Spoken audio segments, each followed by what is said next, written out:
Hello à tous, bienvenue dans cette 4e et dernière vidéo sur l'Inde où j'ai passé 3 semaines pendant mon long voyage autour du monde. Bah voilà, on va pas tourner autour du pot. Après avoir fini mon voyage en Inde et juste avant de rejoindre le Népal, le tout dernier pays de mon voyage, je suis passé voir une des 7 merveilles du monde. Et c'était la 2e de mon voyage. Et c'était vraiment stylé.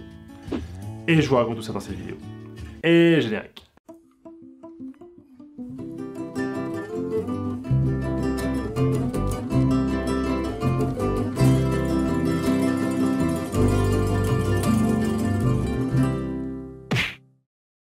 Après avoir vu New Delhi, Jodhpur, Jaipur, Pushkar, Jaisalmer, on est passé se poser quelques jours à Udaipur, une autre cité du Rajasthan, qui s'appelle aussi la Cité des Lacs. Et franchement, c'était canon, super calme, super reposant.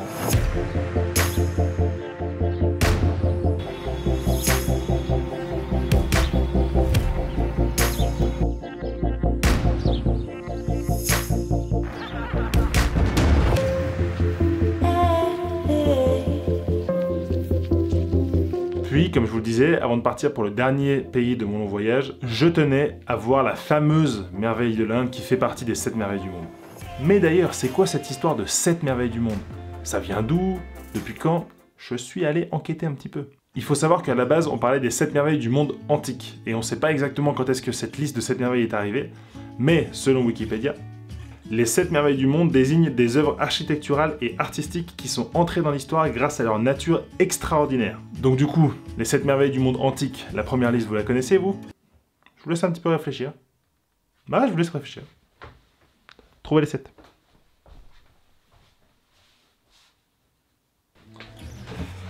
Bon, ok, je vais vous aider un petit peu. À la base, les 7 merveilles du monde étaient la pyramide de Khéops à Memphis en Égypte, les jardins suspendus de Babylone, la statue chryséléphantine de Zeus à Olympe, pas facile à dire chryséléphantine, le temple d'Artémis à Éphèse, le tombeau de Mosol à Acharnas, le colosse de Rhodes et, comme l'avait dit Clo-Clo,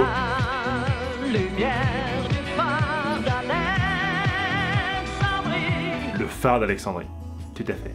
Mais du coup, sur ces 7 merveilles du monde antique, il n'y en a plus qu'une qui est debout, c'est la pyramide de Khéops, et du coup, il y a une nouvelle liste qui a vu le jour. Et là, pour le coup, on le sait, ça a vu le jour en 2007, et il y a 7 nouvelles merveilles du monde qui sont le Christ de Rio, le Taj Mahal en Inde, le Colisée à Rome, le Chichen Itza au Mexique, la Grande Muraille de Chine, le Machu Picchu au Pérou et le site de Petra en Jordanie. Et contrairement à ce qu'on pourrait croire, ça n'a rien à voir avec l'UNESCO. Ces 7 nouvelles merveilles du monde ont été désignées en 2007 donc, à la suite d'un vote organisé par la New Seven Wonders Foundation, mais ça c'est pas le sujet de la vidéo, on s'en fout. Et du coup, pour de nombreux voyageurs, cette liste de 7 merveilles du monde, c'est un petit peu un checkpoint des endroits, des beaux endroits à voir au moins une fois dans sa vie. Et moi perso, j'ai eu la chance de voir la Grande Muraille de Chine fin 2017 lors de mon long voyage, grâce à un visa de 72 heures qui m'a bien sauvé la vie pour pouvoir voir la Muraille de Chine. J'ai raconté ça dans une vidéo, si vous voulez la voir, allez cliquer là. Et du coup, le 18 novembre 2017, je suis arrivé à Agra pour voir le fameux Taj Mahal. Ça y est, je crois que je peux déclarer que j'ai encore vu une merveille du monde. Et il s'agit de la pyramide de Khéops, une pure merveille.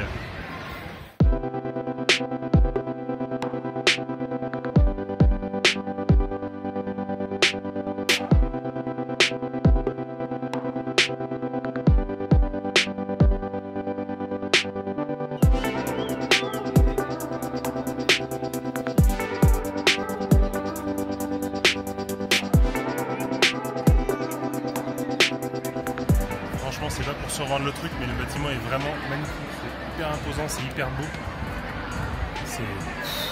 Ça explique aussi le monde du coup. Ça c'est tous les gens qui font la queue pour rentrer dans le mausolée, les Indiens. Alors, moi je vais vous donner 3 choses classiques que vous verrez sur la plupart des vidéos sur le sujet. 3 choses à savoir sur le Taj Mahal.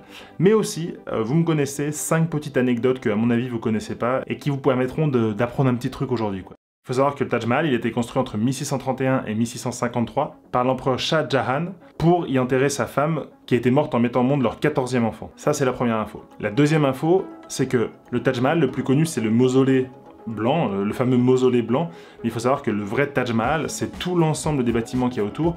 Et il y a un immense jardin, il y a 2 mosquées dont il y en a une qui n'est pas utilisée parce qu'elle n'est pas orientée vers la Mecque. Il y a 3 bâtiments de briques rouges, il y a 4 plans d'eau organisés en forme de croix. Bref, c'est un grand complexe de bâtiments sur un terrain global de 580 mètres sur 305 mètres. Et le troisième fait important, c'est qu'il y a plus de 4 millions de visiteurs par an, ce qui en fait le site le plus visité d'Inde et aussi un petit peu le site symbole de l'Inde. Voilà, maintenant je vais vous donner 5 infos un peu plus méconnues sur le Taj Mahal. Alors tout d'abord, on dit dit qu'il est entièrement construit en marbre blanc, et malheureusement, c'est faux. En fait, il est construit en grès rouge, c'est cette pierre rouge très très solide, sauf que cette pierre, elle a tendance à s'altérer avec le temps, donc du coup, l'architecte, pour protéger la pierre, et puis aussi pour le côté un peu artistique et joli, il a recouvert le bâtiment en marbre blanc. Donc le bâtiment, il est recouvert de marbre, mais il n'a pas été taillé dans un immense bloc de marbre, comme on pourrait le voir parfois sur certains blogs ou sur certains reportages. Donc en fait, la couleur blanche, c'est un peu juste un plaquage, quoi. Le deuxième fait important, c'est que le Taj Mahal, la légende dit que la couleur du Taj Mahal, pendant la journée, représente les humeurs d'une femme. Rose à l'aurore, éclatante de blancheur à midi, doré au couchant et lumineux à la clarté de la lune. Qu'est-ce que c'est poétique! Troisième fait important, son jardin, il a été construit à la manière du paradis tel que décrit dans le Coran, avec 4 parties symétriques. Donc les 4 parties symétriques du jardin du Taj Mahal font penser à la description du paradis dans le Coran. Quatrième fait, ça c'est une légende, on ne sait pas trop si c'est vrai ou pas, mais en tout cas le Taj Mahal il a nécessité le travail de 20 000 artisans. Et une fois que le travail était fini, l'architecte, pour pas se faire voler les plans et son idée et tout ça, il aurait fait couper les mains des 20 000 artisans. Alors, un faux, un tox, je ne sais pas. Et pour vous, le cinquième fait qui est très important et que vous pourrez un peu ressortir comme ça en société, c'est que le mausolée, il est au milieu comme ça, et il y a 4 pylônes de chaque côté. Il faut savoir que ces pylônes, ils n'ont pas été construits tout à fait verticaux, mais un tout petit peu penchés vers l'extérieur. Ce qui fait qu'en cas de tremblement de terre, vu que c'est une zone qui est un petit peu sujet de tremblement de terre, on n'est pas hyper loin de l'Himalaya et du Népal, et ben en cas de tremblement de terre, les pylônes un petit peu inclinés sont faits pour tomber vers l'extérieur et pas vers l'intérieur et du coup risquer de casser le mausolée.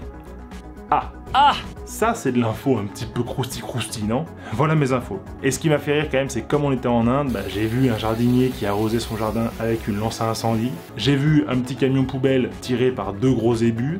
J'ai vu des perroquets, j'ai vu des écureuils. J'ai vu plein de touristes indiens qui essaient de faire un peu comme la tour de Pise ou la tour Eiffel comme ça, avec plus ou moins de réussite. Et du coup, après cette visite, j'ai eu un petit peu de mal à rejoindre Delhi depuis Agra parce que c'est un peu compliqué en train et tout ça, mais j'y suis arrivé. Une dernière surprise indienne, c'est que j'avais un pigeon dans ma chambre quand je suis arrivé dans la chambre, très drôle. Et voilà, le lendemain, je m'envolais en avion pour le Népal. Au revoir l'Inde, bonjour le Népal. Et les gens me demandent souvent ce que j'ai pensé de ce voyage en Inde et ce que ça m'a apporté un petit peu dans ma vie et tout ça. Alors franchement, j'ai adoré, il y a plein de choses que j'ai trouvées difficiles. Je vous ai parlé un peu de la pauvreté, on a parlé du système de caste aussi, beaucoup avec les locaux. Donc le principe de dire que quand on appartient à une caste, et puis suivant la caste dans laquelle on appartient, on a le droit à plus ou moins de choses, et c'est encore très très présent, et même notre guide, quand on a fait du chameau, il nous a dit être amoureux d'une fille, mais il pouvait pas lui parler parce qu'elle n'était pas de la bonne caste, elle était d'une caste inférieure à la sienne, bref c'est encore hyper présent. L'Inde c'est quand même aussi un sacré bordel, franchement, il y a du bruit tout le temps, les klaxons ça s'arrête jamais, ça peut être assez agressif, ça c'est un peu dur, les odeurs aussi franchement c'est un peu dur. Mais par contre, c'est aussi une culture franchement complètement nouvelle par rapport à ce que je connaissais. Et moi, quand je suis reparti de là, j'étais... ouais, on a visité des tonnes de temples. Les temples en Inde, c'est incroyable. La puissance qu'il y a là-dedans, c'est fou. D'un point de vue plus touristique, je dirais que le climat en Inde est quand même super sympa. Moi, j'avais fait 3 semaines en Russie avec un long moment au lac Baïkal où il faisait méga froid. Après, j'avais fait le désert de Gobi en Mongolie où il commençait à geler. Arrivé en Inde, j'ai rangé toutes les chaussures de rando, les habits chauds. Je suis resté en short et sandales pendant 3 semaines, donc ça, c'était impec. On y mange super bien. Ça coûte 3 fois rien, vraiment. On peut aussi ramener des belles pièces d'artisanat. Voilà, je pense que c'est un pays... Moi, j'avais envie de le voir une fois dans ma vie, donc maintenant, c'est fait, j'en suis content. J'espère y retourner un jour, et puis l'avenir nous le dira. Et voilà, c'est la fin de cette vidéo. Je vous raconte très très vite le Népal. Je vais faire d'abord 2-3 autres vidéos qui me tiennent à cœur depuis quelques temps, notamment dans ma série Ah ouais, donc restez connectés, il y a des vidéos très sympas qui arrivent bientôt. Ah ouais? Ah ouais? Ah ouais? Ah ouais? Ah ouais? Ah ouais? Ah ouais? Ah ouais. Et ensuite, je vous raconte tout mon voyage au Népal, donc c'était le dernier pays que j'ai fait avant de rentrer. Si tu as aimé cette vidéo, je t'invite à la liker, à la partager et à t'abonner à la chaîne des Vadrouilles de Frelp si c'est pas encore fait. Tu peux aussi me suivre sur Facebook et sur Instagram, les liens sont dans la description. Et si tu as toi aussi un avis sur l'Inde ou une info croustillante sur le Taj Mahal que je n'ai pas dit dans cette vidéo, n'hésite pas à m'en faire part dans les commentaires, c'est fait pour ça, je les lis tous et ça me fait toujours super plaisir. Allez, je vous laisse, j'ai du boulot. Love sur vous!